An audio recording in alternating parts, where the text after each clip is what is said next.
Notice for our listeners, this episode contains mentions of suicide. Hi, everyone, and welcome back to the Smart Tea podcast, where we talk about the lives of scientists and innovators who shape the world. I'm Arthi. I'm Arpita. How are you doing? I am very busy this week.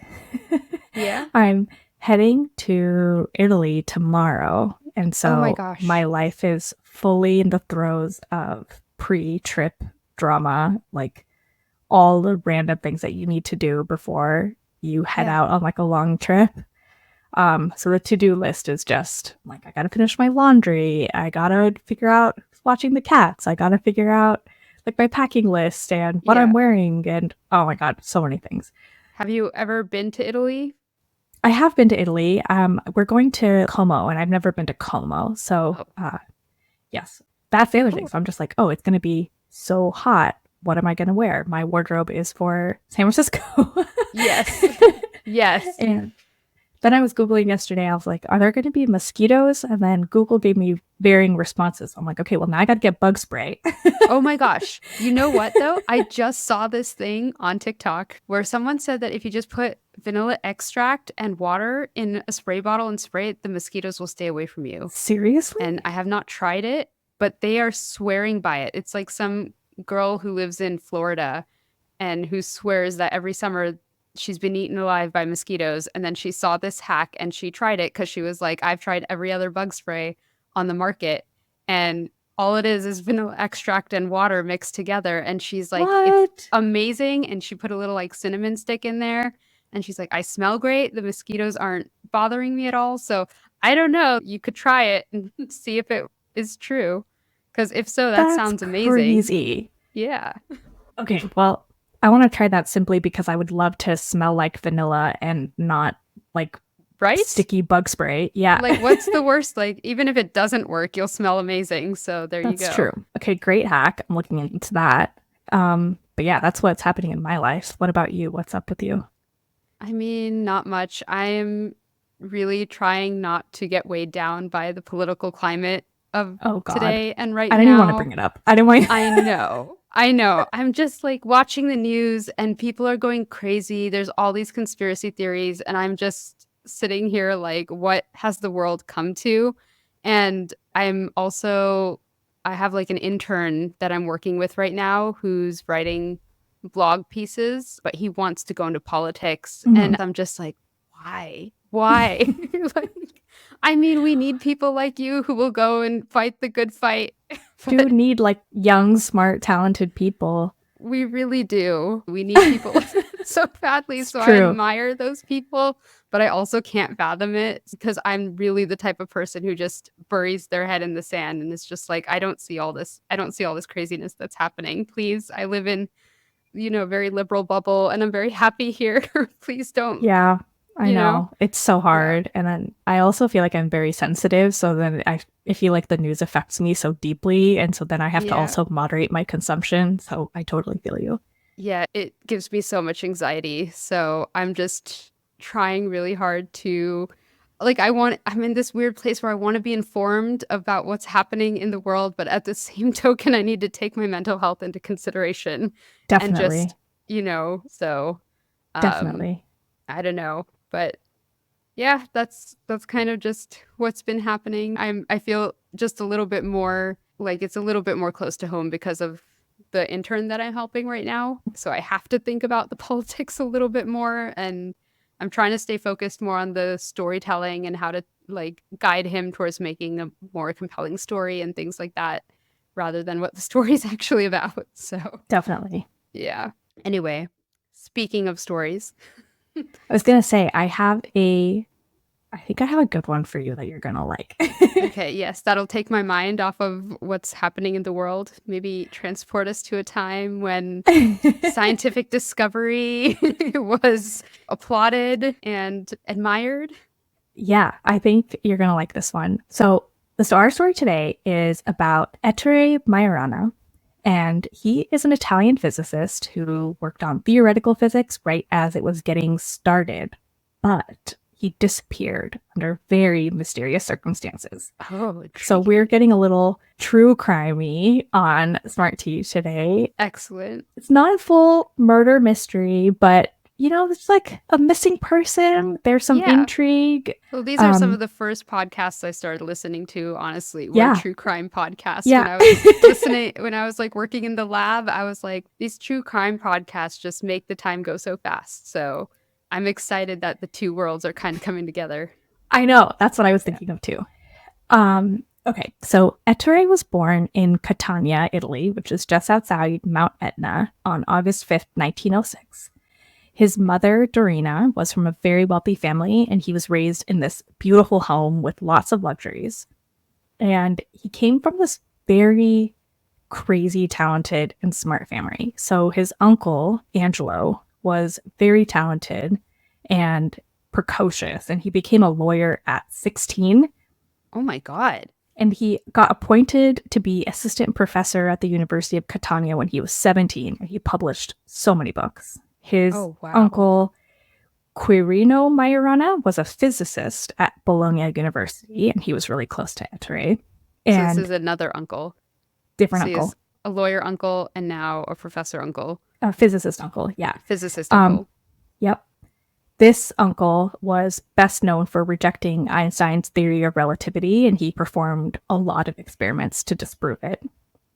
Ettore's father, Fabio Massimo, had really high expectations for his family, and he also came from a very high-achieving background. He was a successful engineer and businessman. Oh, wow. Are these all like three brothers? The two uncles are the mom's brothers. Wow, but still, that's some genetic stock you're coming from. Yeah. He had 4 other siblings, Rosina, Salvatore, Luciano, and Maria. He was the 4th of 5.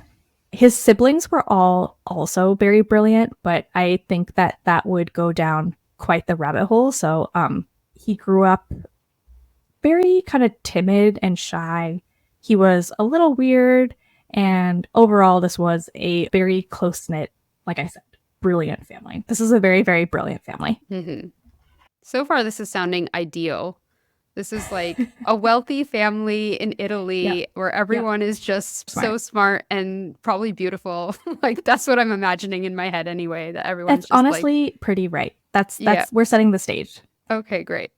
So, like most kids during this time period, he was initially educated at home, and then he was sent to a Jesuit boarding school in Rome with his brothers.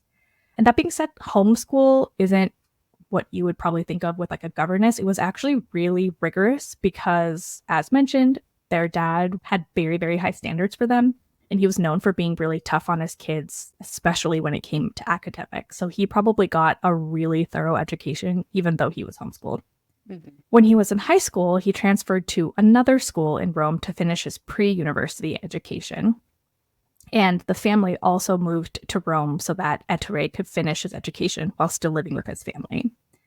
Okay. He got his diploma in 1923 and then thought he was going to be an engineer, just like his father. So he enrolled in this 2-year program at the University of Rome to prepare for engineering school. And so for the next 2 years, he worked in this engineering program. I did find something funny that said that hydraulics was a class that was really hard for him to pass, but he was a brilliant student everywhere else.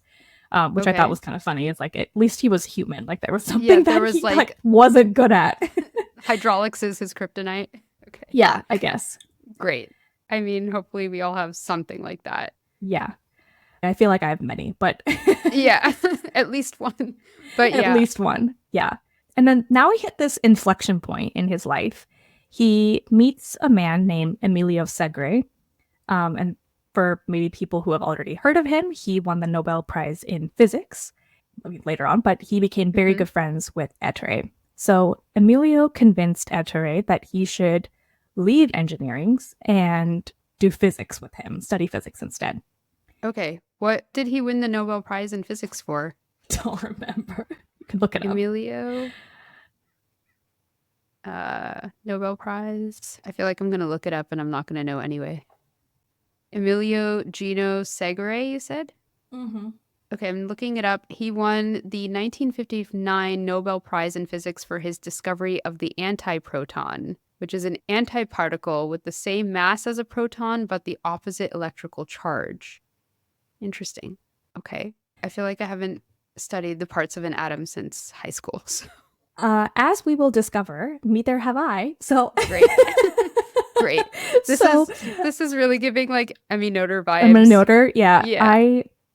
I really tried my best to Yeah. understand the physics here. I apologize in advance as we get to it a little bit later, but We're not we're physicists. we're explaining this through biologist lens. Yes. We're trying our best.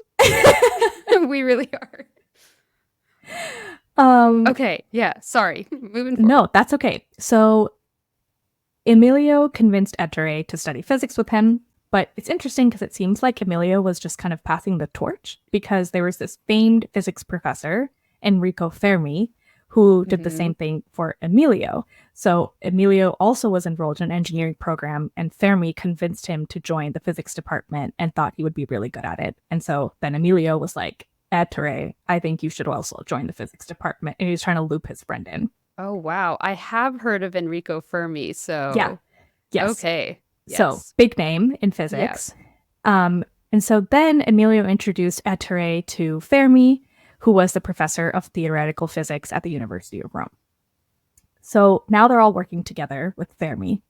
And there's this story that one of the first days he was working with Fermi in his lab, he was taught the statistical model of the atom, and he was given a table of calculations that Fermi had done himself that were associated with this model.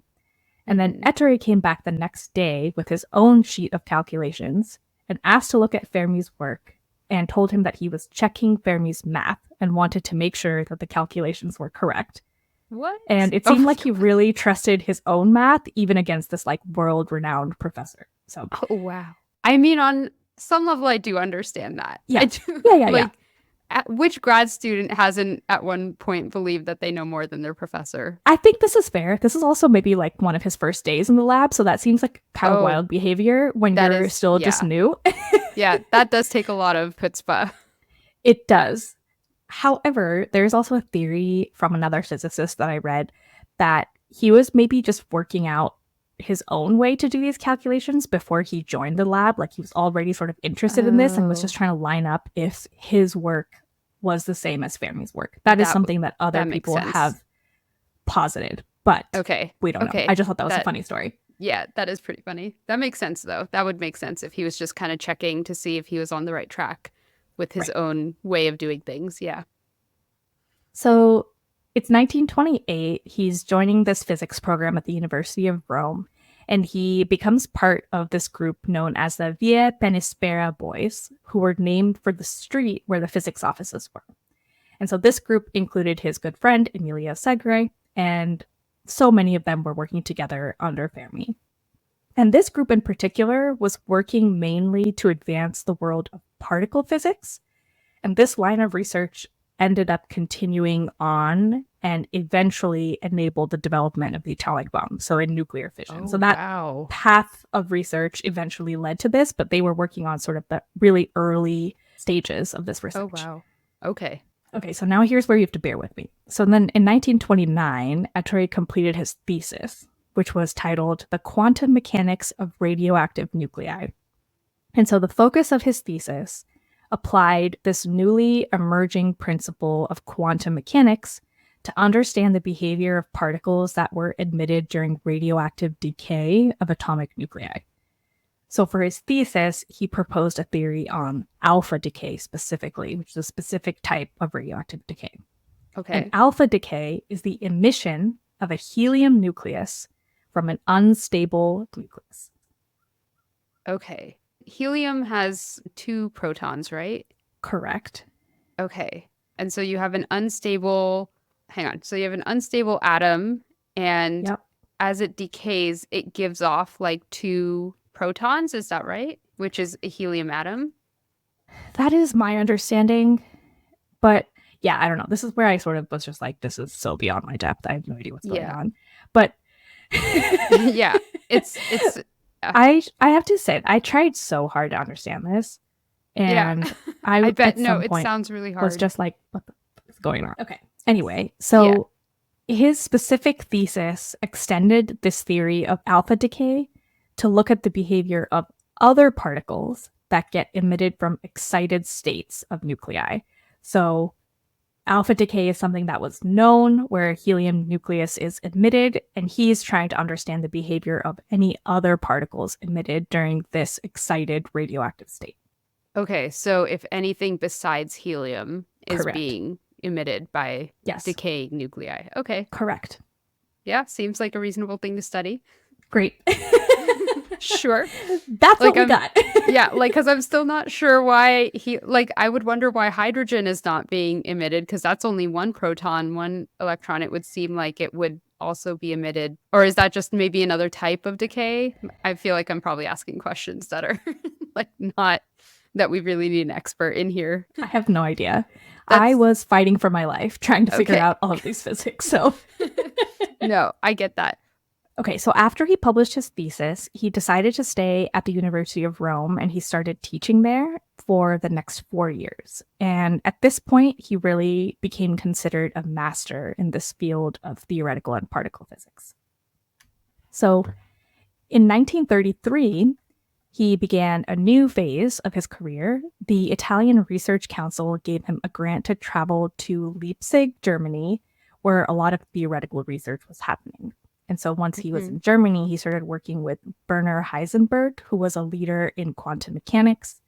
And when Heisenberg published his paper on quantum theoretical reinterpretation of kinematic and mechanical relations, it changed the field of physics really completely by introducing this concept of quantum mechanics. And this is really where Ettore jumped in. Like he was really at this pinnacle of right when this field was getting started and working Oh, with these wow. amazing, brilliant scientists.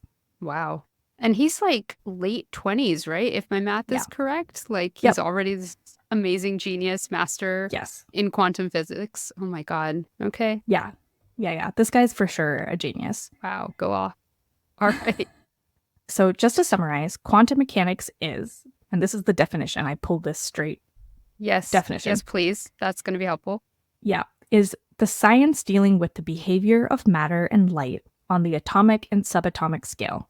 It attempts to describe and account for the properties of molecules and atoms, as well as their electrons, protons, and neutrons, and other particles like quarks and gluons. These properties include wave-like duality, where a particle like an electron can have both a wave-like and particle-like behavior, quantization, which is where certain properties like energy come in these discrete packets, quants, Mhm. as opposed to continuous values, and the uncertainty principle, where it is impossible to know both the exact position and momentum of a particle at the exact same time. So these are some Yes. of the key principles of quantum mechanics. And just to be clear, this is the definition in 2024. All of this science was really in its infancy during Ettore's life. So, like, they didn't Mhm. necessarily know all of this to quite that extent. But more just for background, this is what the field of quantum mechanics is trying to accomplish. Yeah, because I don't think we even knew about quarks until, like, at least, like, I feel like Yeah, I that's a think you're right. relatively recent thing. And gluons, I haven't even heard of gluons. So, So Leipzig was really this cutting edge of theoretical research, and he was right there with the top scientists. And he spent the first half of 1933 in Leipzig working with this group. And then he traveled to Copenhagen to work with a different physicist, the Danish Niels Henrik David Bohr. So probably names Niels that I think Bohr. I know, I was going to Yes. say, I feel like we've heard of a lot of these people before. Yes. We'll get to this later, but as I was reading and researching this episode, a lot of people were saying that his name would have been right up there with Marie Curie, Einstein, Newton, like all these names that are Hmm. like household level, if it Yeah. wasn't for what happened to him. And Really? we'll get to it. But a lot of people have like people who are contemporaries of his Hmm. say that he had that level of intelligence and that level Oh, of wow. weight on the physics field. Oh my gosh. Okay, now I'm really curious to know what happened. So, After Copenhagen, after Germany, he goes back to Rome at the end of 1933 and he stops writing entirely. He got kind of sick during these travels. He had ongoing digestive GI issues, and the doctors that he saw thought that he had nervous exhaustion, but it never really went away. This period of his life is a little bit quieter, and it seems like he lost himself a little bit after these travels, and it didn't seem like he was as compelled by his work or as driven to teach and learn more about physics. But around the same time, in 1932, Irene Joliot-Curie, who is Marie Curie's daughter, and her husband, Friedrich, they did this experiment that had sort of weird results. So they bombarded beryllium atoms with alpha particles, also known as helium nuclei, which is probably why it's called alpha decay. Yeah, that makes sense. Yeah. That makes sense. Yeah, totally makes sense. And they observed a new type of radiation emitted. They believed that this radiation consisted of high energy gamma rays, or photons. Okay. And their experiment also showed that this radiation could knock protons out of paraffin wax, which is a hydrogen rich material with surprisingly high energy.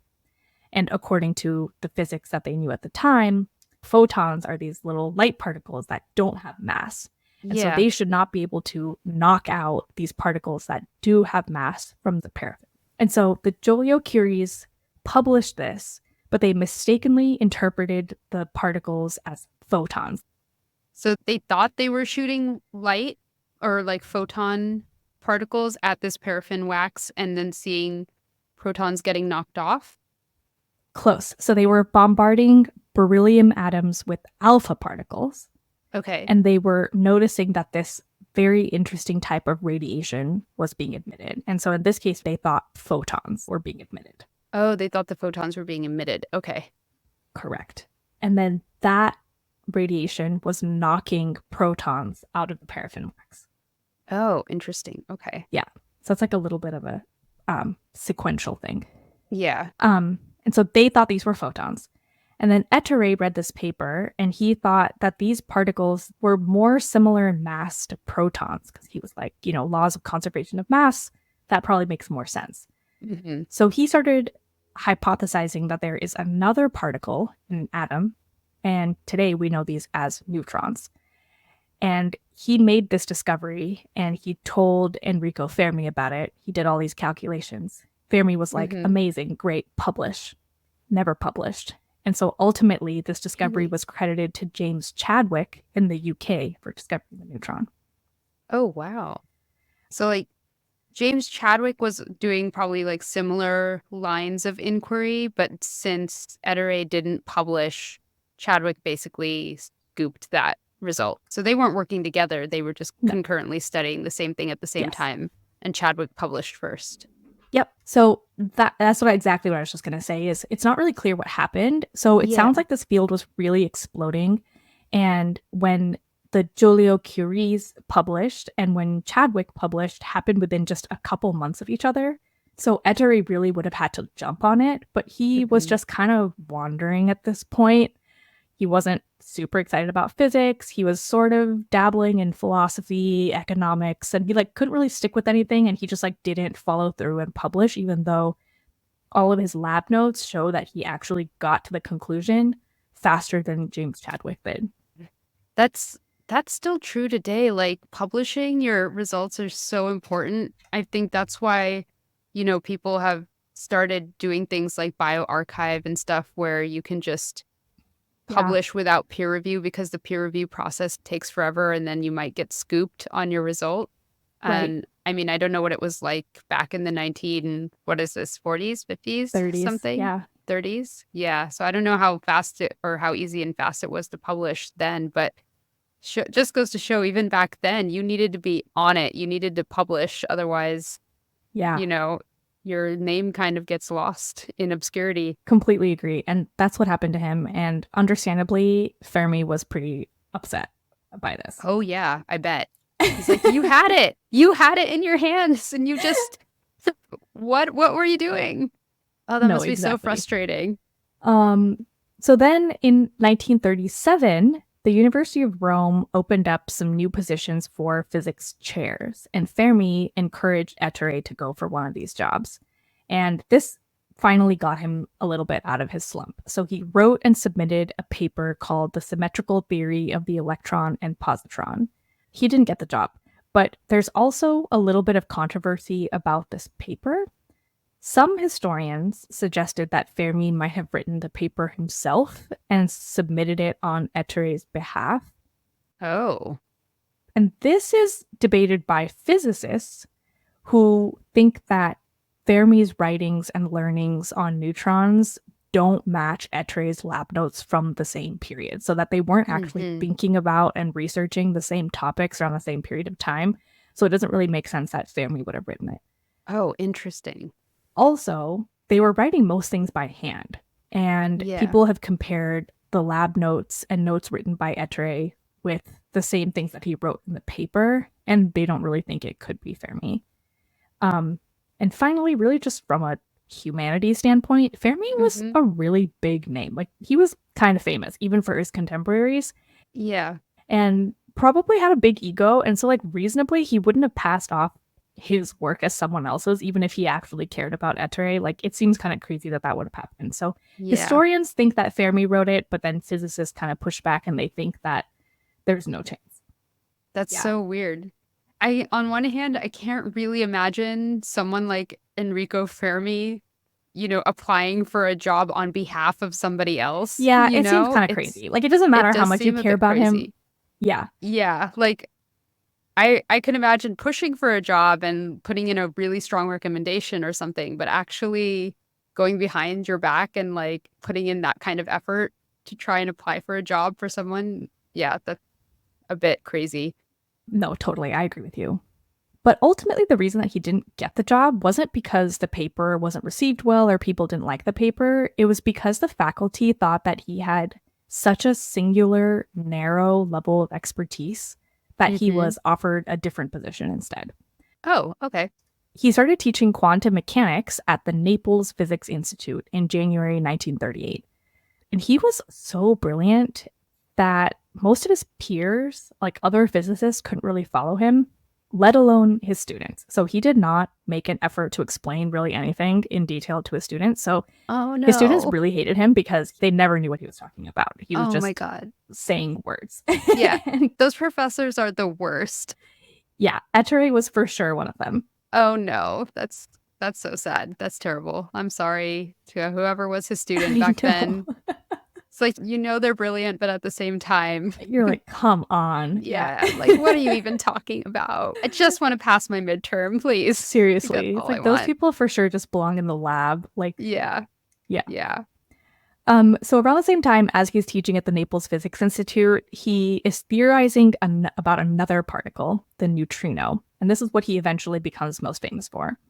So in the early 1930s, there was another scientist, Wolfgang Pauli, who was studying beta decay, which is a process where unstable atomic nucleus releases an electron. And the experiments that he was doing showed something strange. So the energy of the emitted electron wasn't always the same and kind of seemed to defy the law of conservation of energy. Okay. So Pauli suggested that there was maybe a new unseen particle that was emitted alongside the electron during beta decay. And he called this particle a neutrino, which would help make up for missing energy during these experiments. So there's something else being released with the electron to account for energy that was not being conserved along this emission, and it's the neutrino. Okay. And building on this idea, Ettore was looking at all these experiments, looking at all of these results, and he proposed a different property for this particle. And his theory suggested that a neutrino would indeed solve this problem, and that it has these really unique qualities in which it can be its own antiparticle. That's the cool thing about neutrinos. So let's break that down. Yes, please. Like, okay, you lost me now. Yeah. So what an antiparticle is we have protons, which are a positive charge, and then they have an antiparticle, which are electrons, because they are a negative charge. So there Right. is like an equal and opposite component. Yes. Neutrinos can be their own antiparticle. So you have a neutrino, and they can serve as particle and antiparticle. Oh, interesting. Okay, so neutrino is different than a neutron because a neutron just Yes. has a neutral charge.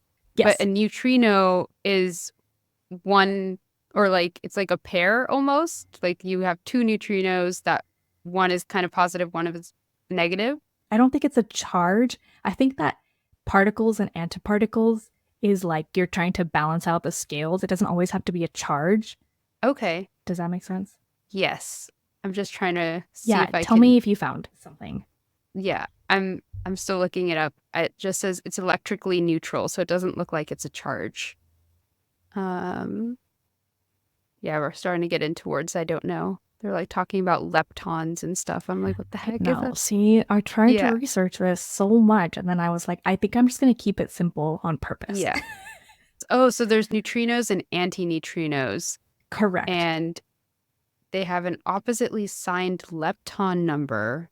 Yeah, see, it's not charge. It's not charge, but it's like something that gives it an equal and opposite property. Okay, it's a conserved quantum number representing Yes. the difference between the number of leptons and antileptons. Wow. I have no idea what a lepton is, but yes. This is like those dictionary like definitions where they're like, what is a builder? And it's like someone who builds. And it's like, thanks, that's really helpful if I don't know Yeah, like, what literally. that's kind of like the problem I'm running into. I want to make it clear that I chose this person for the true crime and not for the physics. Yes, absolutely. Okay. So in this particular episode, the science is a little bit secondary because we have a very exciting story. Less secondary and more like our limiting factor here is my Yes. understanding of theoretical physics. Of quantum physics. Yeah. Shocking. That's what we're limited by. It's maybe we can in the future invite a guest on and be like, Yeah, okay, let's seriously. revisit Can you this explain this episode to and her? explain Yeah. the science to us, please. Thanks. Tell me all the things that I said wrong because there was probably 3,000. Okay, so we have neutrinos and antineutrinos, and Yes. that is special because they kind of balance each other out. Yes. Okay. And they can modulate the amount of energy emitted. So they can help make up for missing energy and account for the laws of conservation of energy. Okay. This is what Ettore eventually becomes the most famous for in his physics discoveries. So in 1938, he takes a dip emotionally again.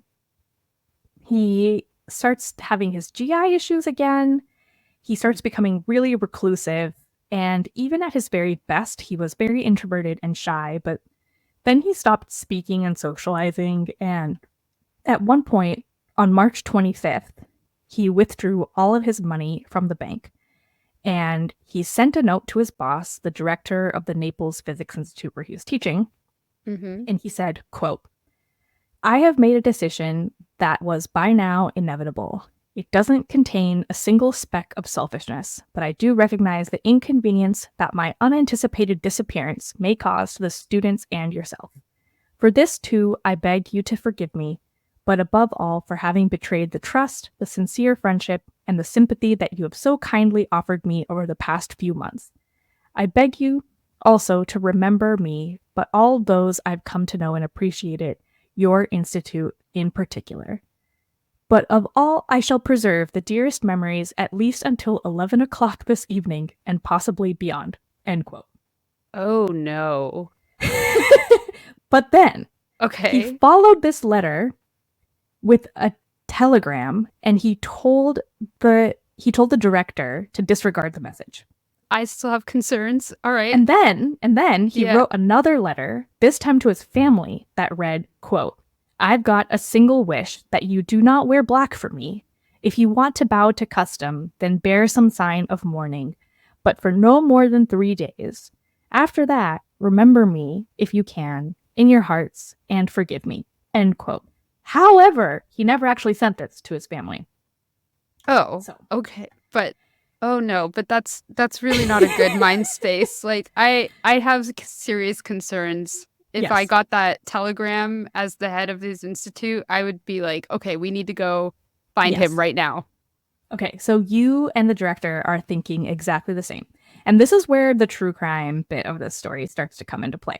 So I think for most people, these sort of read as a suicide note. Yes. And there are some tricky parts to this story, though. So, first, these were written in Italian, so the English translations are kind of hard to evaluate. So, a lot of historians have said that he uses some words that in Italian have no direct translation to English. So, it's hard to sort of evaluate as an English speaker. Yeah. He also never mentions the word death at all in Italian or in English. And some people have said that there are some handwriting characteristics that suicide notes usually have, but Ettore's letters, both to director and his family, don't have this. His handwriting is very clean with strong lines and doesn't have any irregularity that suicide notes often have. Oh, So, because like people are, when they're contemplating yeah, suicide, they might be a little emotional and shaky, maybe. And so I think that comes so. through in their handwriting. But his writing seemed very resolved, it sounds Yes, like. that's what it sounds like. I actually Yeah. didn't know that there were handwriting characteristics Yeah. for suicide notes, but that actually is a thing. It makes sense, though. Yeah, I think it's also Yeah. a what is the word I'm looking for? Oh, like a forensic thing too, to decide if someone wrote the note versus someone wrote it on your behalf, to make sure it Oh, actually is a suicide, and to yeah. make sure that there's some things that happen in handwriting that are specific to people with suicide notes. Oh, I didn't really interesting. understand the details, but apparently Yeah. that seems to be the case. Yeah. I bet it's another whole field of study. Probably. But I mean, just the language that he used of I like, know. until 11 o'clock tonight. Yeah, it was And so like, weird. yeah, that, like, even if he didn't say the word death or anything, like, that's still Right. very, very concerning language. Very alarming. So then the day after he wrote these two notes, Ettore checked into a hotel in Palermo, and then he wrote other notes that were far less grave but still concerning. So he first telegrammed his boss again, a note that said, quote, "Don't be alarmed, a letter follows," end quote. That letter did arrive soon after, and that read, quote, "I hope that my letter and telegram have reached you together. The sea has rejected me, and tomorrow I will return to the Hotel Bologna." He's going back to the Naples Institute, perhaps Okay. traveling together with the same letter. I have, however, decided to give up teaching. Don't take me for an Ibsen heroine, because the case is quite different. I am at your disposal for further details. End quote. So, obviously, this director is very concerned, and he calls Ettre's family immediately. Yeah, that sounds like he tried to drown himself, right? The sea has rejected me. I think Like, it's because Naples is on the sea. I think it's because he has physically left the seaside. oh, I see. Okay, okay. Yeah. And he's saying, I'm going to come back tomorrow, is what he's trying to Okay. say. Yeah, yeah. Okay. Okay. You're on the right track, though. So the director calls Ettre's family immediately, and his family went to Ettre's apartment and found the note that he wrote to his family sitting on the desk that he never sent. Mm-hmm. And then after March 26th, 1938, no one had contact with Ettore. So there is documentation that he took a ship from Palermo to Naples. He's going back. And while Mm-hmm. on the ship, he talked to another professor from the University of Naples briefly. And this man is only important because he is supposedly the last person to ever talk to Ettore. Oh my God. There's no evidence that Ettore disembarked from this ship, and some people say that he never boarded the ship at all. So, regardless, they start a search. Yeah. The Majorana family offered a reward of 30,000 lire, and Benito Mussolini, who was the prime minister at the time, was contacted both by the Majorana family and Enrico Fermi with pleas Mm-hmm. to search for Ettore, and Fermi especially really made the case that he was so important to science and the advancement of Italy as a nation. And Fermi said, quote, "I do not hesitate to declare, and this is not hyperbole, that of all the Italian and foreign scholars who I had the opportunity to meet, Majorana is the one who, for depth of genius, has impressed me the most." End quote. This is literally like if Albert Einstein went missing or Yes. something. Oh my Yes. gosh. Like, you've got the prime minister of Italy in on this search now. Yeah. This is crazy. It is crazy. And so they continue this search for a while and they find no trace. And the last police note was filed on August 6th, 1938.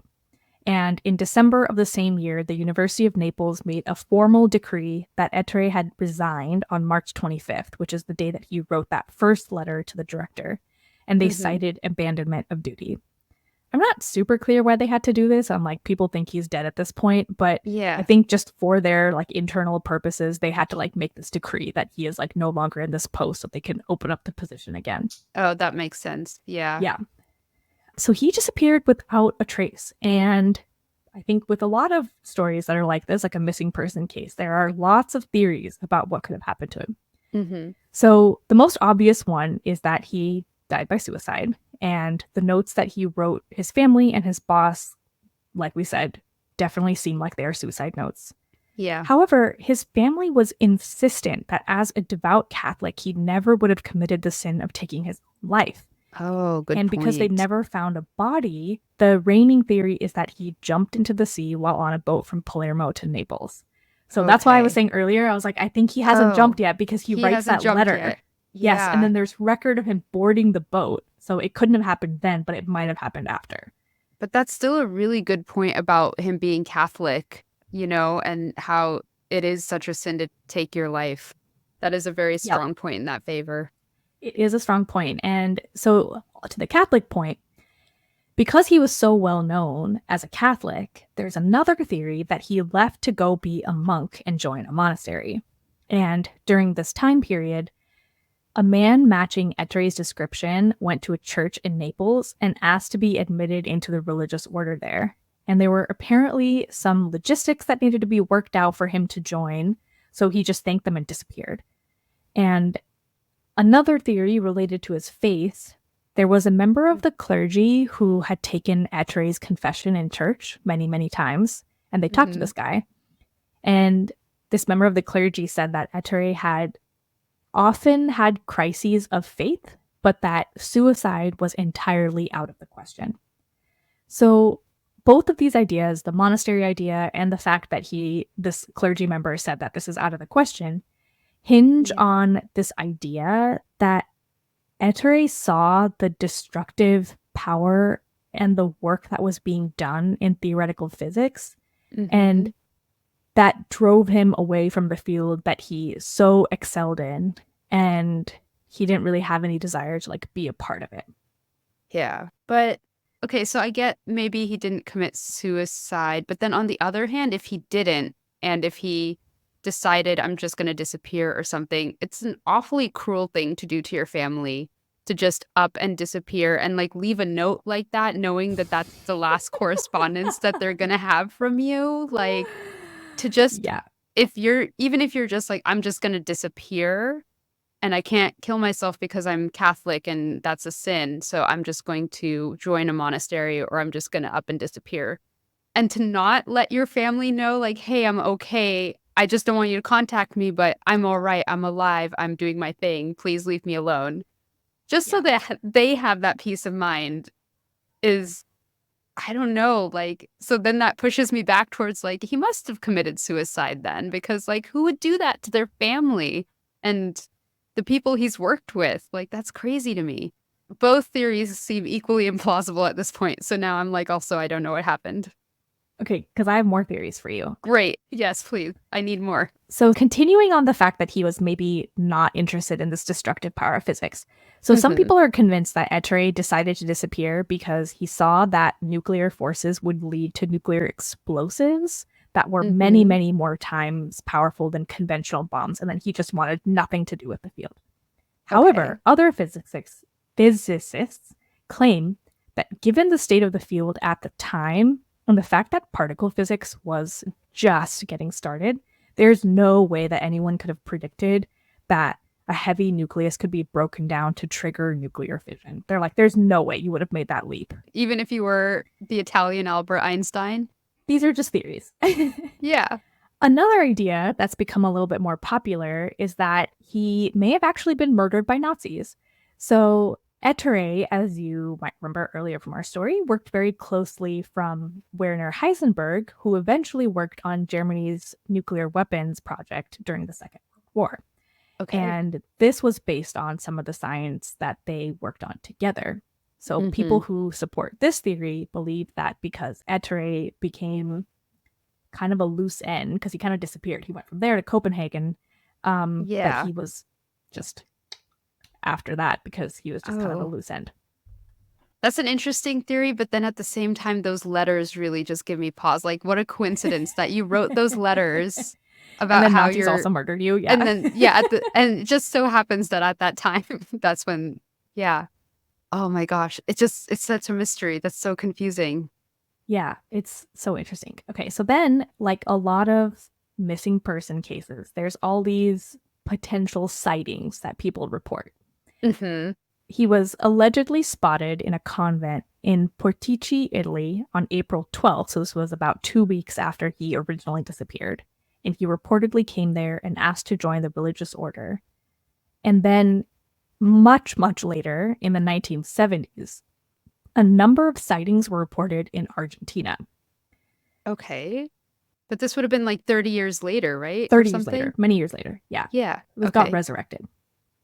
One of these sightings, which was reported by a Chilean physicist, Carlo Rivera Cruchaga, and he said that he met a woman named Mrs. Talbert who claimed to know Ettore in Buenos Aires in 1951, and that this woman who told him that Ettore was friends with her son identified him in a photo that Rivera had with him. Oh. So Rivera returned to Buenos Aires in 1954 and was trying to meet Ettore. And then he found out that Mrs. Talbert was no longer living there and couldn't find her. He went back again in 1961, and then this time he said that he saw a waiter who was able to confirm that Ettore would come in and work on physics equations and mention another scientist who would sit and work with him as well. Okay. So then these rumors started that he had this whole new life in South America, that he'd been there for years, and some of these sightings seemed to back it up. Huh. Interesting. Then in 2008, another piece of evidence emerged, and a man named Francesco Fasani called into the Italian news program Who Has Seen It, and he claimed to have a photo of Ettore, although he knew this man as Mr. Beanie. And Fasani said that the man that he met in Venezuela in 1955 was in his 50s. He was very shy and very refined in his manners. And this matches because this theoretical man, Mr. Beanie, was about the same age that Ettore would have been and had similar like shy demeanor as previous accounts. Okay. This sighting reopened a case in Rome in 2011, and they used facial recognition software to show that there was 10 points of facial structure on the photo of the mystery man, Mr. Beanie, that coincided with the known photo of Ettore. Oh my goodness. And based on this, a public prosecutor ruled that Ettore had indeed lived in Venezuela and was able to say that his death was not due to homicide or suicide. Wait, so they think they found him? Yeah, they think they found him. Did they do any like further testing? Or maybe you're going to get to that. But like just off the picture? Like, just off they the picture. Do any like DNA? You know, they didn't have DNA. They just had this photo. This random dude said that he knew him in the 50s. And he called in 2008 and said, I have a picture of this guy. Oh my God. Okay. And that's like the only evidence they have. It's the only evidence they have. I don't know if I believe it, but okay. Right. Yes. So you're with a lot of other people. Yeah. Not everyone accepts this ruling. Some people really buy the religious crisis thing. They're really just like not into the fact that he just like up and moved. They were like, this sighting is not conclusive. Like, I don't think we can make this claim. So the bottom line is, regardless, we don't know how he ended up dying. He's almost certainly dead by now, given the fact that he was born in 1906. So 1906. Probably dead. Yeah. But the world's oldest physicist. Yeah. Like, we don't know how he died eventually. And there's so many unanswered questions. Like, why did he leave so unceremoniously? Like, even if he had all these other things, like, what was the reason? Like, what were his motives? And like I just said, we have no idea how his life ultimately ended. And something that I was reading also, which I thought was a nice conclusion for this, is that he came from this family of really high achievers and was surrounded by the top scientists of the time. And so many of these people had huge egos and like couldn't bear the idea of someone like usurping them. And there's just so much that he could have done that Yeah. just like didn't happen. And he like would have been right there with household names based on how brilliant he was. But yeah, we just don't know. We don't know what could have been. But that does give me another, like, a little bit of an answer, maybe. Like, if he did leave his family and he did leave all the people he was working with, he might have just been buckling under pressure, you know? And Yeah. I could see that, I guess. Like, he didn't want to disappoint his family. He didn't want to disappoint the people he was working with by saying that I don't want to work on these physics problems anymore for whatever reason. Either he saw that it was going to be used for bad purposes in the future, or he didn't, and he was just over it, and he was just like, I'm not interested in working on this anymore. It's just all too much for me. But how do I tell my high achieving family and like the people around me who expect so much from me Yeah. that I'm just not into it anymore? There's no way they would accept that as an answer. So Yeah. rather than face that disappointment, I'm just gonna peace off to South America. Bye, guys. So It is a I like, on the reasonable. one hand, I can't see someone doing that to their family and their loved ones, but on the other hand, yeah, if he was feeling a lot of guilt and shame, I think I could see it. So it's such a mystery. But yeah, that's the case of Ettore Majorana. We don't know. We don't know what happened to this guy, Yeah, but that is fascinating. I would almost assume that like the fact that he disappeared without a trace would make him even more of a household name. yeah, like an Amelia Earhart situation. Yeah, exactly. That's so weird that I've never heard of him before. And he was right up there with Enrico Fermi and Niels Bohr and Mm-hmm. all these people. And I would just assume I would have known him even more because of the fact that he disappeared under such mysterious circumstances. So it's really weird he was kind of lost to time. Yeah, Wow, what a great story. I'm fascinated now. I'm glad you liked the little true crime crossover. Yeah, I think I'm gonna go into a rabbit hole after this, like trying to figure out all the things. Like I'm gonna learn Italian. I'm gonna be like reading the original This letter. is like a good story to bookend my Italian summer trip. Yeah. Yeah, go see if you can visit the University of Naples. Go see if you can Yeah, track him down, seriously. find his family, do some interviews. Oh my gosh. Amazing. Amazing story. That was great. Great, I'm glad you liked it. Thanks for listening. If you have a suggestion for a story we should cover or thoughts you want to share about an episode, reach out to us at smarttpodcast.com. You can follow us on Instagram and Twitter at smarttpodcast and listen to us on Spotify, Apple Podcasts, or wherever you get your podcasts. And leave us a rating or comment. It really helps us grow. New episodes are released every other Wednesday. See you next time.